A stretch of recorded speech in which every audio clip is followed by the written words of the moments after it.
శుక్లాంబరధరం విష్ణుం శశివర్ణం చతుర్భుజం ప్రసన్నవదనం ధ్యాయేత్ సర్వవిఘ్నోపశాంతయే. ఓం గం గణపతయే నమః. ఓం శ్రీమాత్రే నమః. ఓం శ్రీ గురుభ్యోం నమః. మా ఆది ఆస్ట్రాలజీని చూస్తున్నటువంటి మీ అందరికీ పేరు పేరున నా హృదయపూర్వక నమస్కారాలు. నేను మీ వాడ్రి నారాయణరావు శర్మ, CMA చేశాను, MA ఆస్ట్రాలజీ కూడా చేశాను 1999లో. సరే అది పక్క పెడదామండి. ఇప్పుడు మనం జనవరి 1 నుంచి 31 జనవరి వరకు కూడా, అంటే 2026 గ్రహాల యొక్క ప్రభావం ఎలా ఉంటుంది 12 రాశి వారి మీద కూడా తెలుసుకుందాం. దానికంటే ముందర మీరు మీ జాతకాలు చూపించుకోదలుచుకుంటే మీరు మా ఆది ఆస్ట్రాలజీని కన్సల్ట్ చేయొచ్చండి. లేదా మీ ఆది ఆస్ట్రాలజీకి మీరు ఫోన్ చేయొచ్చు. 7075389589 7075389589 కాల్ చేయొచ్చు. కొద్దిగా బిజీగా ఉండడం వల్ల, కొద్దిగా షూట్స్లో ఉండడం వల్ల, లేకపోతే నేను జాతకాలు చెప్తూ ఉండడం వల్ల కొంచెం లిఫ్ట్ చేయకపోవచ్చు. మీరు వాట్సాప్లో మీరు మెసేజ్లు పెట్టండి, తప్పకుండా నేను మీకు రెస్పాండ్ అవుతాను. అంతే కదండి, జాతకాలే కాదు, మీ ముహూర్తాలు పెట్టించుకోవాలన్నా, అంటే గృహప్రవేశ ముహూర్తాలు కానీ, వివాహ ముహూర్తాలు కానీ, అట్లాగే అనేక రకాలైన మంచి మంచి ముహూర్తాలు పెట్టించుకోవాలన్నా కూడా నేను తప్పకుండా మీకు నేను చెప్పగలను. అంతేకాకుండా వాస్తు సంబంధించిన ప్రాబ్లమ్స్ ఉన్నా కూడా మీరు చెప్తే నేను దాని పరిష్కార మార్గాలు కూడా సూచిస్తాను. ఈ నెల మొత్తం కూడా ఎలా ఉండబోతోందో తెలుసుకుందాం. 12 రాశి వారికి తెలుసుకుందాం. దానికంటే ముందర గ్రహాల యొక్క స్థితిగతుల గురించి తెలుసుకుందాం. మనం గ్రహం అంటే గురుగ్రహం మిథున రాశిలో వక్రగతిలో ఉన్నాడు. కేతువు సింహరాశిలోను, రవి బుధ కుజ శుక్రులు వారు నలుగురు కూడా, అంటే 4 గ్రహాలు కూడా ఆల్మోస్ట్ 13వ తారీఖు వరకు ధనుస్సు రాశిలోను. అంతేకాకుండా 13th ఆఫ్ జనవరిలో శుక్రుడు మకరంలోను, 14వ తారీఖు రవి మకరంలోను, 16వ తారీఖు కుజుడు మకరంలోను ఎగ్జాల్టేషన్ ఉంటాడు, ఉచ్ఛలో ఉంటాడు. అలాగే 17వ తారీఖు బుధుడు మకర రాశిలో ఉంటాడు. అంటే ఆల్మోస్ట్ 13, 14, 16, 17 తారీఖుల్లో కూడా, అంటే ఆల్మోస్ట్ అంటే 15th నుంచి ఆఫ్ జనవరి నుంచి కూడా శోభాలతో ఒకలాగా ఉంటాయి. 15th జనవరి లోపల ఫలితాలు ఒక విధంగా ఉంటాయి. ఎందుకంటే వాళ్ళ గ్రహాల యొక్క రాశులు మారుతున్నారు కదా, 4 గ్రహాలు ఇచ్చే ఫలితాలు రాశులు కానీ డిఫరెంట్గా ఉంటుంది. అంతేకాకుండా రాహు మీకు అద్భుతంగా మీకు కుంభరాశిలో ఉన్నాడు. అంతేకాకుండా శనీశ్వరుడు మీనరాశిలో. ఈ విధంగా 9 గ్రహాలు కూడా 12 రాశిలో ఉన్నాయండి. ఇప్పుడు మనం మేషరాశి గురించి తెలుసుకుందాం. మేషరాశి వారికి ఈ నెల మొత్తం కూడా చాలా అద్భుతమైన కాలమే. ఎందుకంటే మీ కుజుడు అంటే 15th, 16th నుంచి కూడా మీ రాశ్యాధిపతి కుజుడు కూడా ఎగ్జాల్టేషన్ అంటే ఉచ్చ స్థితిలోకి రావడము, ప్లస్ మీ రాశిని కూడా చూసుకోవడం వల్ల కూడా సకల శుభాలు కలగడానికి అవకాశాలు ఎక్కువ ఉన్నాయి. మీ రాశి వారికి అద్భుతమైన ఫలితాలు ఉండి తీరుతాయి మీకు. అంతేకాకుండా మీ రాశి వారికి ఫైనాన్షియల్గా చూసుకుంటే కొంచెం చిన్న ఇబ్బందులు, మనస్పర్ధలు, కుటుంబంలో మనస్పర్ధలు, రావాల్సిన సంపదలు కొద్దిగా ఆలస్యాలు అయిపోవడాలు, ఇవి జరగడానికి అవకాశం ఉంటుంది. ఎప్పుడు కూడా నిరంతరము ప్రయాణాలు చేద్దాము అంటుంటారు, ప్రయాణాలు చేస్తుంటారు. ఎందుకంటే మీది చరతత్వ రాశి కాబట్టి, దశమ స్థానం కూడా మీకు అంటే మూవీస్ అయిన కాబట్టి ఎప్పుడు ఉద్యోగ రీత్యా మీరు మూమెంట్స్ ఉండడానికి అవకాశాలు ఉంటాయి. అయితే ఉద్యోగం మానేద్దామా, దానితో బాగుంది చెప్పుకుందాము, చిన్న చిన్న ప్రాబ్లమ్స్ ఉంటాయి. బట్ మీకు జర్నీస్ ఎక్కువ ఉంటాయి, షార్ట్ జర్నీస్ ఎక్కువ ఉంటాయి. మీ తమ్ముళ్ళని అంటే బ్రదర్స్ని, సిస్టర్స్ని, సోదరీమణుల్ని కలవడానికి అవకాశం ఎక్కువ. ఈ నెలలో మేషరాశి వారికి చెప్పుకోదగ్గ అంశం ఏంటంటే మంచి మంచి ఆలోచనలు వస్తాయి, అద్భుతమైన ఐడియాస్ వస్తుంటాయి మీకు. ఆ ఐడియాస్ని క్రమబద్ధీకరణ చేసి దాన్ని ఆచరణలో పెట్టేట్టుగా మీరు చేస్తారు. ధైర్యం ఎక్కువ, ప్రతి పనిలోనూ ముందంజలో ఉంటారు, దీక్షగా పనిచేస్తూ ఉంటారు, కాన్సన్ట్రేషన్ ఎక్కువ. అలాగే మీకు ఈ సంవత్సరం ఈ నెల మొత్తం కూడా విద్యార్థులకి అంటే చదువుకునే వారికి మంచి విద్య వస్తుందండి. అలాగే మదర్ గారి యొక్క దీవెనలు, మదర్ గారి యొక్క ఆశీస్సులు, ఆవిడ యొక్క ఆరోగ్యము చాలా బాగుంటుంది. మీలో కొంతమంది అపార్ట్మెంట్స్ కొనుక్కోవడము, భూములు కొనుక్కోవడము, వాహన భాగ్యం కి ఉండడం అవకాశాలు ఎక్కువ ఉన్నాయి. అంతేకాకుండా మ్యూజిక్ రంగంలో ఉన్న వారికి, మ్యూజిక్ డైరెక్టర్స్ ఉంటుంటాం, వాళ్ళకి కూడా అద్భుతమైన ఫలితాలు చాలా చాలా బాగున్నాయి. ముఖ్యంగా రైతుల గురించి మాట్లాడుకుందామండి. రైతులకు కూడా వాళ్ళకి సకాలంలోనే పంటలు పండడము, ధనప్రాప్తి కలగడము చాలా చాలా బాగుంటుంది. ఏదేమైనా సంతానం విషయంలో చిన్న చిన్న ఇబ్బందులు వచ్చినప్పటికీ పుత్రిక సంతానం కలగడం ఎక్కువ అవకాశాలు ఉన్నాయి. ఆ తర్వాత మీకు పుత్రుడి యొక్క సంతానం కూడా ఉన్నాయి, డౌట్లేదు. అంతేకాకుండా మీ స్పోర్ట్స్లో కూడా రాణించడానికి ఎక్కువ అవకాశాలు ఉన్నాయి మీకు. స్పోర్ట్స్ రంగంలో కూడా మీరు వస్తారు. కొంతమంది కళారంగంలో వస్తారు, సాహిత్య రంగంలో బాగా ఉంటుంది. కొంతమందికి సినిమా రంగం, కళారంగం వాటిల్లోనూ stock market, stock and shares అంటాం కదా, స్టాక్ మార్కెట్లో మీకు ఉండడానికి ఎక్కువ అవకాశాలు బ్రహ్మాండంగా ఉన్నాయి.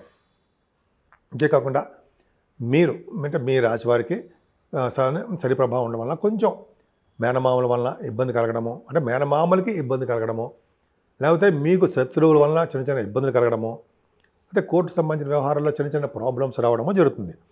మీకు మీ ఇంట్లో వివాహాది వేడుకలు, వివాహ శుభకార్యాలు అతి త్వరలో జరగబోతున్నాయి. మీ వైఫ్ అండ్ హస్బెండ్, భార్యాభర్తలు సుఖ సంతోషాలతో ఉండడము, హ్యాపీయెస్ట్ పర్సన్స్గా ఉండడము జరుగుతుంది. ఎందుకంటే గురుడు దృష్టి సప్తమానికి ఉండడం వలనే ఖచ్చితంగా చాలా బాగుంటుంది. అంతేకాకుండా మీరు చేస్తున్న వ్యాపారాభివృద్ధి కూడా చాలా చాలా బాగుంటుంది. ఏకంగా ముఖ్యంగా 12th జనవరి వరకు కూడా 4 గ్రహాలు భాగ్యస్థానంలో ఉన్నాయి. అంటే రవి, బుధ, కుజ, శుక్రులు.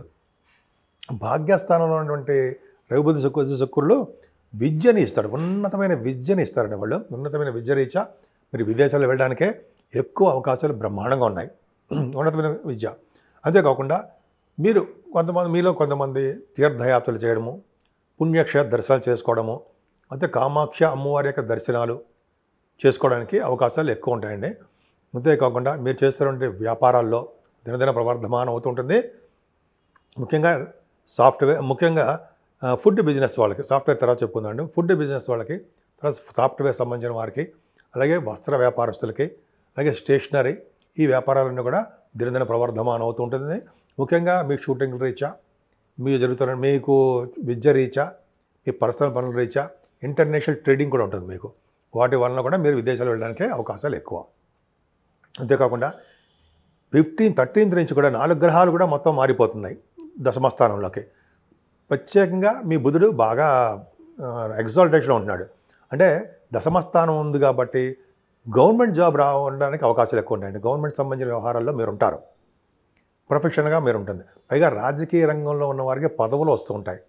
పొలిటికల్ రంగంలో మీరు ఉన్నారనుకోండి, పదవులు రావడము, జనాకర్షణ ఉండడము, జనంతో మీరు కలిసిపోవడము, ఇవి జనరల్గా ఇవి బాగా ఎక్కువ అవకాశాలు బాగా ఉన్నాయి. అంతేకాకుండా రవి బుధులు కూడా దశమస్థానంలో ఉండడం వలన ఫైనాన్స్ రంగంలో కూడా మీరు ఉండడము ఒక గొప్ప అదృష్టం అని చెప్పచ్చండి. ఇంకొక విషయం చెప్పాలండి, ఏంటంటే రవి కుజులు బాగా మీకు బాగున్నారు. మీకు రవి మంచివాడు కదా. అది యాక్చువల్గా ఏంటంటే రవి కుజులు కలిసి ఉంటే రోగ నిరోధక శక్తిని ఇస్తారు బ్రహ్మాండంగా. ముఖ్యంగా స్వయం కృషితోటి బాగా డెవలప్ అయ్యి ఉన్నతంగా రాణించేది చేస్తుంటాడు.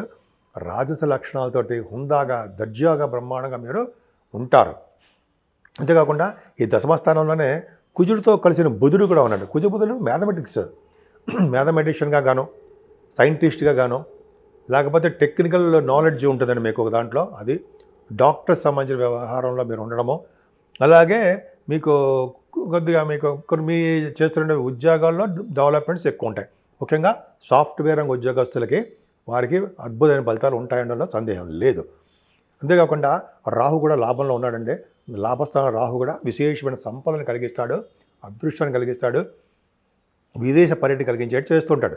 లాభస్థానం రాహు అంటే ఫార్మా రంగం ఉన్నవారికి, ఆటోమొబైల్ ఇండస్ట్రీస్లో ఉన్నవారికి, అలాగే సిమెంట్ పరిశ్రమ ఉన్నవారికి నాకు గుర్తును చెప్తున్నానండి.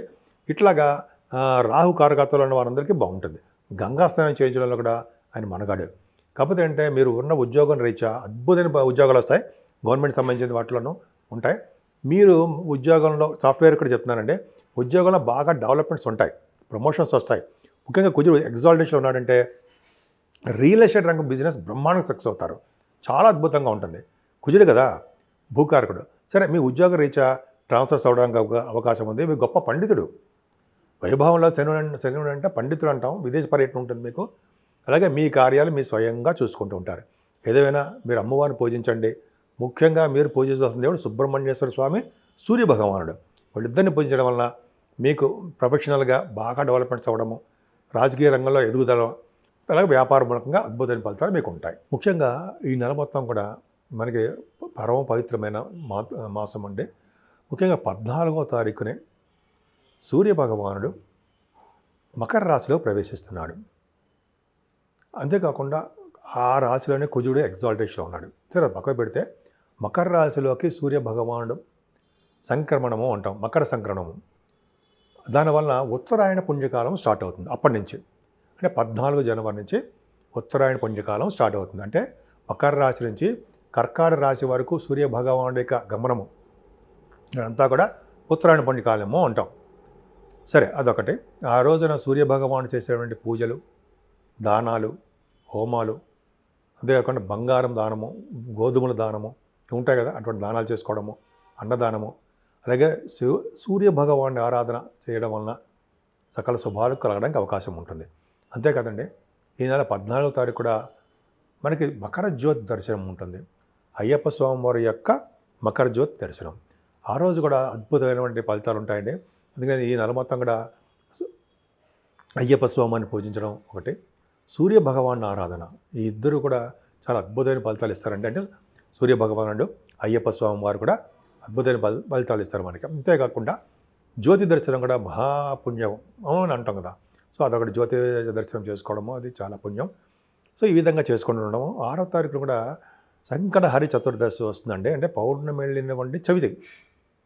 ఆ రోజు కూడా 6వ తారీఖు, సుమారుగా 6వ తారీఖు అనుకుంటా, ఆ రోజు కూడా ఇలాగా పూజలు చేసుకోవడం వల్ల, వినాయకుడికి గరికతో పూజ చేయడం వల్ల, స్వామివారికి ఉండ్రాళ్ళ నైవేద్యం పెట్టడం వల్ల సకల దోషాలు కూడా, అంటే 12 రాశుల వారికి ఉన్నటువంటి దోషాలు పరిహారం అవుతాయండి. అంటే కొంతమందికి వివాహాల కోసము ట్రై చేస్తుంటారు, ఉద్యోగాల కోసము, కొంతమంది ఏమో ఫారిన్ కంట్రీస్ వెళ్ళడము, విద్య కోసము, ఇలా ప్రయత్నిస్తుంటే ఈ పూజలు చేసుకోవడం అంటే చాలా మంచిది. అంతేకాకుండా రాహుకి, కేతువుకి, శనీశ్వరుడికి కూడా పూజలు చేసుకోవడము, జపాలు, దానాలు, హోమాలు చేయించుకోవడం వల్ల చాలా మనకు కూడా ఈ చెడు ప్రభావం, అంటే రాహు వలన, కేతువు వలన, శనీశ్వరుడు వలన వచ్చే చెడు ప్రభావాలు మీకు బాగా తొలగిపోయి శుభాలు జరగడానికి ఎక్కువ అవకాశాలు ఉంటాయి. ముఖ్యంగా ఈ నెల మొత్తం కూడా సూర్య భగవానుడిని, సుబ్రహ్మణ్యేశ్వర స్వామిని శివాభిషేకాలు చేసుకోవడం అత్యుత్తమమైన ఫలితాలు ఇస్తాయన్నలో ఏమాత్రం సందేహం లేదు.